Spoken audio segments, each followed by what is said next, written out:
आज तुम से तुम तक में वो सच सामने आने वाला है जिसने आर्या और मीरा की पूरी जिंदगी हिला दी। माँ का एक्सीडेंट, शक की आग और एक ऐसा इल्जाम जिसने प्यार को दुश्मनी बना दिया। क्या मीरा सच में गुनहगार है या किसी अपने ने भरोसे की पीठ में छुरा घोंपा? सच जानने से पहले वीडियो को लाइक जरूर करें, चैनल को सब्सक्राइब करें, क्योंकि आगे जो होने वाला है वो दिल तोड़ भी सकता है और जोड़ भी। आर्यावर्धन की जिंदगी में वह सुबह किसी तूफान से कम नहीं थी। हवेली की दीवारें आज भी उतनी ही मजबूत थीं, लेकिन उनके अंदर बसी खामोशी किसी आने वाली तबाही का इशारा दे रही थी। अस्पताल से आई वह एक कॉल जिसने सब कुछ बदल दिया। माँ का एक्सीडेंट। आर्या ने फोन हाथ में पकड़े पकड़े अपनी आंखें बंद कर लीं। उसका दिल जानता था कि यह कोई आम हादसा नहीं है। जिस तरह से माँ की गाड़ी की ब्रेक फेल हुई थी, उसमें किसी न किसी की साजिश की बू साफ महसूस हो रही थी। मीरा, जो उस समय मंदिर में पूजा कर रही थी, अचानक बेचैन हो उठी। उसे बिना वजह ऐसा लग रहा था जैसे कुछ बहुत गलत हो गया हो। जब वह घर लौटी तो देखा कि हवेली में अफरा तफरी मची हुई है। नौकर इधर उधर भाग रहे थे और आर्या के चेहरे पर वह सख्त भाव था जिसे देखकर मीरा की रूह कांप उठी। आर्या, क्या हुआ? मीरा ने डरते हुए पूछा। आर्या ने उसकी तरफ देखा भी नहीं। उसकी आंखों में सिर्फ गुस्सा और दर्द था। अस्पताल के कमरे में माँ बेहोश पड़ी थी। डॉक्टरों ने कहा था कि हालत नाजुक है, लेकिन अब खतरे से बाहर है। फिर भी आर्या के मन को चैन नहीं था। उसके दिमाग में बार बार वही सवाल घूम रहा था, ब्रेक फेल कैसे हुई? जांच रिपोर्ट आने में ज्यादा समय नहीं लगा। सीसीटीवी फुटेज, मैकेनिक की रिपोर्ट और ड्राइवर का बयान तीनों एक ही तरफ इशारा कर रहे थे। उस रात जब माँ की गाड़ी तैयार की गई थी, गैराज में मीरा भी मौजूद थी। ये बात जैसे ही आर्या के कानों तक पहुंची, उसके अंदर का ज्वालामुखी फट पड़ा। उसे याद आया कि पिछले कुछ दिनों से मीरा और माँ के बीच छोटी छोटी बातों पर बहस हो रही थी। माँ मीरा पर पूरा भरोसा करती थी, लेकिन आर्या को अब हर चीज शक के घेरे में लग रही थी। क्या सच में मीरा ऐसा कर सकती है? एक पल के लिए आर्या का दिल कांपा, लेकिन अगले ही पल साजिश की तस्वीर उसके दिमाग में साफ हो गई। हवेली लौटते ही आर्या ने सबको ड्राइंग रूम में बुलाया। माहौल बोझिल था। मीरा चुपचाप एक कोने में खड़ी थी, उसके हाथ कांप रहे थे। आज यहाँ सच्चाई सामने आएगी। आर्या की आवाज में ऐसी सख्ती थी कि सब सन रह गए। आर्या ने एक एक करके सबूत रखे, फुटेज, रिपोर्ट, गवाह। जब उसने मीरा का नाम लिया तो पूरे कमरे में सन्नाटा छा गया। मीरा, तुम उस रात गैराज में क्यों थी? मीरा की आंखों में आंसू आ गए। मैं माँ के लिए पूजा का सामान लेने गई थी। मुझे नहीं पता था कि। बस, आर्या ने चिल्लाते हुए कहा, हर बार यही बहाने। क्या तुम्हें अंदाजा भी है कि अगर माँ को कुछ हो जाता तो? मीरा टूट चुकी थी। उसने खुद को निर्दोष साबित करने की पूरी कोशिश की, लेकिन आर्या का दिल पत्थर बन चुका था। उसके लिए माँ से बढ़कर कुछ नहीं था, और आज माँ की जान खतरे में डालने का इल्जाम सीधे मीरा पर था। इस घर में तुम्हारे लिए अब कोई जगह नहीं है, आर्या ने ठंडे लहजे में कहा। ये शब्द मीरा के लिए किसी सजा से कम नहीं थे। जिस घर को उसने अपना समझा था, आज वही घर उसे पराया कर रहा था। आर्या, मुझ पर भरोसा करो, मीरा ने रोते हुए कहा। मैंने ऐसा कुछ नहीं किया। लेकिन आर्या ने पीठ फेर ली। तुम्हें अभी इसी वक्त ये घर छोड़ना होगा। नौकरों की आंखों में आंसू थे, लेकिन कोई कुछ बोल नहीं सका। मीरा ने कांपते हाथों से अपना छोटा सा बैग उठाया। वह हर कदम पर रुक रुक कर पीछे देख रही थी, शायद आर्या उसे रोक ले। लेकिन आर्या अपनी जगह खड़ा रहा, अडिग, पत्थर की तरह। दरवाजा बंद होते ही मीरा की दुनिया उजड़ गई। बाहर बारिश हो रही थी और वह भीगती हुई सड़क पर खड़ी थी। उसके दिल में सिर्फ एक ही सवाल था, अगर सच सामने आया तो क्या आर्या अपने फैसले पर पछताएगा? उधर आर्या भी अंदर से टूट चुका था। उसने भले ही मीरा को घर से निकाल दिया हो, लेकिन दिल के किसी कोने में दर्द था। माँ की हालत, साजिश का शक और मीरा की बेगुनाही का सवाल, ये सब मिलकर उसके मन को बेचैन कर रहे थे। यही से शुरू होती है उस सच्चाई की कहानी जो आने वाले वक्त में हर रिश्ते की परीक्षा लेने वाली है। मीरा के घर से निकलते ही हवेली में एक अजीब सी खामोशी छा गई थी। दरवाजा बंद होने की आवाज अभी भी आर्या के कानों में गूंज रही थी। उसने खुद को मजबूत दिखाने की कोशिश की, लेकिन अंदर ही अंदर उसका दिल किसी टूटे हुए शीशे की तरह चुभ रहा था। वह जानता था कि उसने जो फैसला लिया है वह आसान नहीं था, लेकिन माँ की हालत ने उसके विवेक पर पर्दा डाल दिया था। अस्पताल में माँ की हालत अब थोड़ी बेहतर थी, लेकिन वह अभी भी होश में नहीं आई थी। आर्या रोज घंटों उनके पास बैठता, उनके हाथ थामे रहता और मन ही मन उनसे माफी मांगता, इस बात के लिए कि वह उनकी वजह से मीरा पर शक कर बैठा। लेकिन जैसे ही उसे वह एक्सीडेंट याद आता, उसका गुस्सा फिर से जिंदा हो उठता। उधर मीरा की हालत बद से बदतर होती जा रही थी। बारिश में भीगते हुए उसने पूरी रात एक बस स्टैंड पर गुजारी। उसके पास न कोई सहारा था, न कोई जवाब। वह बस यही सोच रही थी कि आर्या ने बिना उसकी बात सुने कैसे उसे घर से निकाल दिया। हर पल उसे माँ का चेहरा याद आ रहा था, वही माँ जो कभी उसे अपनी बेटी की तरह प्यार करती थी। अगली सुबह मीरा ने फैसला किया कि वह सच सामने लाकर ही रहेगी, चाहे उसे कितनी भी तकलीफ क्यों न उठानी पड़े। उसने सबसे पहले गैराज के उस पुराने मैकेनिक को ढूंढने की कोशिश की, जो अक्सर हवेली में काम करता था। कई कोशिशों के बाद आखिरकार वह उसे एक छोटे से वर्कशॉप में मिल गया। मैकेनिक पहले तो बात करने से डर रहा था, लेकिन मीरा की हालत देखकर उसका दिल पिघल गया। उसने जो बताया वह चौंकाने वाला था। उस रात मैं अकेला नहीं था, मैकेनिक ने धीमी आवाज में कहा। किसी और ने भी ब्रेक के साथ छेड़छाड़ की थी, और वह कोई और नहीं बल्कि घर का ही आदमी था। मीरा के पैरों तले जमीन खिसक गई। कौन? मैकेनिक ने नाम तो नहीं लिया, लेकिन इशारों में बहुत कुछ साफ कर दिया। हवेली में कोई ऐसा था जिसे माँ से सबसे ज्यादा फायदा मिलता अगर उन्हें कुछ हो जाता। इधर आर्या को भी चैन नहीं मिल रहा था। उसे बार बार मीरा की रोती हुई आंखें याद आ रही थीं। उसे याद आया कि मीरा कभी इतनी कमजोर नहीं रही थी कि ऐसा घिनौना काम करे। शक की एक छोटी सी लकीर उसके दिल में उभरने लगी। अगर मीरा बेगुनाह हुई तो ये सवाल उसे सोने नहीं दे रहा था। आर्या ने खुद से जांच करने का फैसला किया। उसने सीसीटीवी फुटेज दोबारा मंगवाए। इस बार उसने हर सेकंड को ध्यान से देखा। तभी उसकी नज़र एक ऐसी परछाई पर पड़ी जिसे पहले नज़रअंदाज कर दिया गया था।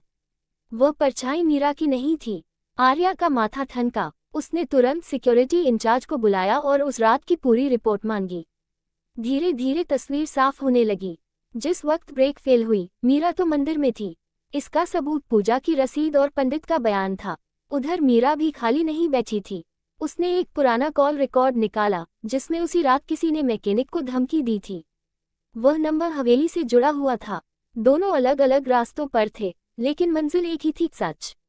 हवेली में एक और चेहरा था जो इन सब हलचलों से घबराया हुआ था। वह सोच रहा था कि अगर सच्चाई बाहर आ गई तो उसका सब कुछ बर्बाद हो जाएगा।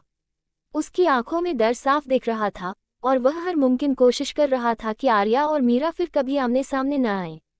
माँ को आखिरकार होश आ गया। उनकी पहली नज़र आर्या पर पड़ी। मीरा कहाँ है? उन्होंने कमजोर आवाज में पूछा। ये सवाल आर्या के दिल में तीर की तरह लगा। उसके पास कोई जवाब नहीं था। माँ की आंखों में आंसू आ गए। वह ऐसा कभी नहीं कर सकती, उन्होंने कहा। मुझे उस पर भरोसा है। उस पल आर्या का दिल पूरी तरह टूट गया। उसे एहसास हुआ कि उसने गुस्से में आकर बहुत बड़ी गलती कर दी है।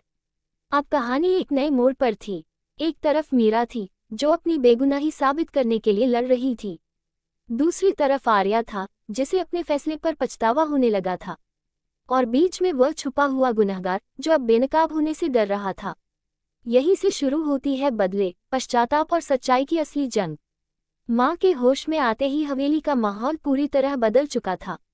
अब वह सिर्फ एक एक्सीडेंट नहीं था, बल्कि पूरे परिवार की परीक्षा बन चुका था। माँ की आंखों में कमजोरी थी, लेकिन उनकी सोच अब भी उतनी ही साफ थी। उन्होंने बार बार मीरा का नाम लिया, और हर बार आर्या का दिल और भारी होता चला गया। आर्या ने आखिरकार वह फैसला लिया जिससे वह अब तक बचता आ रहा था, मीरा को ढूंढना।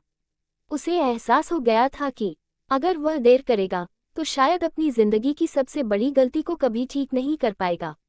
उधर मीरा एक छोटे से किराए के कमरे में रह रही थी। न पैसा था, न सहारा, सिर्फ सच पर भरोसा था। हर रात वह माँ के लिए दुआ करती और हर सुबह खुद को मजबूत बनाकर सच्चाई की तलाश में निकल पड़ती। उसने उस फोन नंबर का पीछा किया जिससे मैकेनिक को धमकी दी गई थी। धीरे धीरे सुराग उसे हवेली के अंदर ही ले जा रहे थे। इसी बीच आर्या को एक और बड़ा सबूत मिला। सिक्योरिटी इंचार्ज ने बताया कि उस रात किसी ने जानबूझकर सीसीटीवी का एंगल बदल दिया था, और यह काम सिर्फ वही कर सकता था जिसे घर की पूरी जानकारी थी। आर्या का शक अब एक ही दिशा में जा रहा था। माँ ने आर्या को अपने पास बुलाया। तुमने मीरा को क्यों निकाला? उन्होंने सीधे सवाल किया। आर्या की आंखें झुक गईं। मुझे लगा। वही तुम्हें लगा? माँ की आवाज कांप गई। बिना सच जाने तुमने उसे सजा दे दी। उन शब्दों ने आर्या को अंदर तक हिला दिया। उसे याद आया कि कैसे मीरा हर छोटे बड़े फैसले में परिवार के साथ खड़ी रही थी। क्या वही लड़की माँ की जान खतरे में डाल सकती थी? उधर मीरा को आखिरकार वह नाम मिल गया जिसे वह ढूंढ रही थी। कॉल रिकॉर्ड और एक पुराने संदेश ने सब साफ कर दिया। वह व्यक्ति वही था जो हमेशा माँ के फैसलों से नाखुश रहता था और जो आर्या की गैरमौजूदगी में हवेली के कामकाज पर नजर रखता था। अगर माँ को कुछ हो जाता तो सबसे ज्यादा फायदा उसी को होता। मीरा ने सबूत इकट्ठा किए और सीधे पुलिस के पास जाने का फैसला किया, लेकिन उससे पहले वह माँ से मिलना चाहती थी। उसे भरोसा था कि माँ उसकी बात जरूर समझेंगी। इधर आर्या भी मीरा के ठिकाने तक पहुंच चुका था। कई दिनों बाद दोनों आमने सामने थे। मीरा की आंखों में अब आंसू नहीं थे, सिर्फ दर्द और आत्मसम्मान था। अब क्यों आए हो? उसने ठंडे स्वर में पूछा।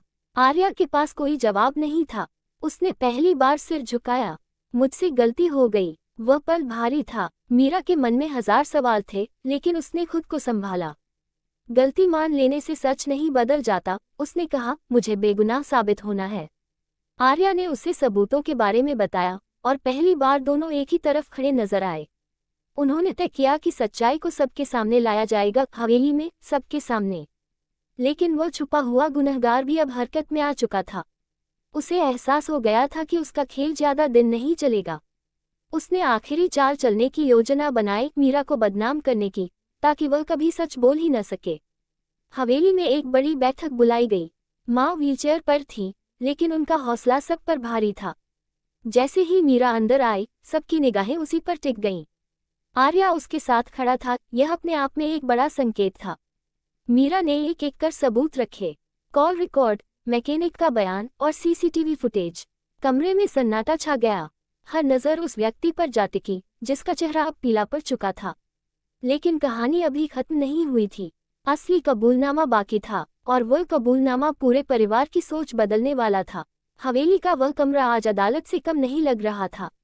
हर आंख मीरा पर टिकी हुई थी, लेकिन इस बार नफरत या शक के साथ नहीं, बल्कि इंतजार के साथ। इंतजार उस पल का जब सच्चाई पूरी तरह सामने आएगी। माँ व्हीलचेयर पर बैठी थी, कमजोर जरूर थी, लेकिन उनकी मौजूदगी ही उस कमरे को हिम्मत दे रही थी। मीरा ने आखिरी सबूत सामने रखा, एक ऑडियो रिकॉर्डिंग। अब आप सब खुद सुन लीजिए, उसने शांत लेकिन दृढ़ आवाज में कहा। रिकॉर्डिंग चलती है। उसमें वही आदमी था, घर का अपना, जो सालों से माँ के फैसलों से नाखुश था। उसकी आवाज साफ थी। वह मैकेनिक को धमका रहा था, उसे पैसे का लालच दे रहा था और कह रहा था कि अगर हादसा हो गया तो किसी को शक भी नहीं होगा। रिकॉर्डिंग खत्म होते ही कमरे में सन्नाटा छा गया। वह आदमी अब खुद को संभाल नहीं पाया।